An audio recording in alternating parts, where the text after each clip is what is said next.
President Donald Trump has discussed placing a variety of different tariffs on many different countries since his presidency began.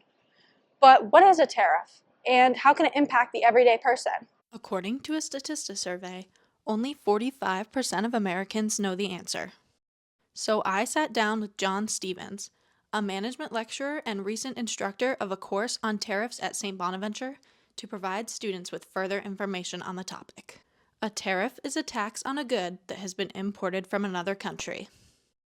In order to explain the current tariff situation, Stevens gave an example with a water bottle.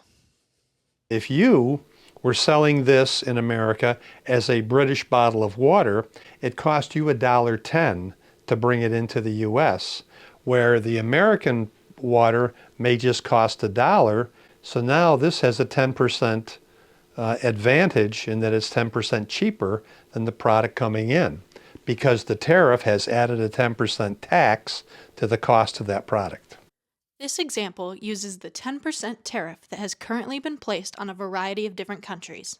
However, President Trump has also placed a 145% tariff on China, meaning that the $1 water bottle would then cost $2.45. Tariffs are meant to encourage U.S. consumers to buy American-made goods, creating further investment in the U.S., but they can have large impacts on the average American person. Anything you buy that's made in a foreign country that we have put a tariff on things coming in from that foreign country is going to raise the cost of that product. This can include anything from groceries, like canned food items and your daily energy drink, to technology to cars.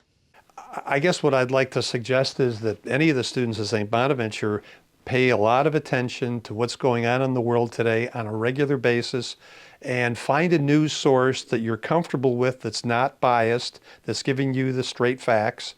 Tariffs may sound like a distant policy decision made in Washington, D.C. or even overseas, but they also have the ability to hit close to home and impact everyday life.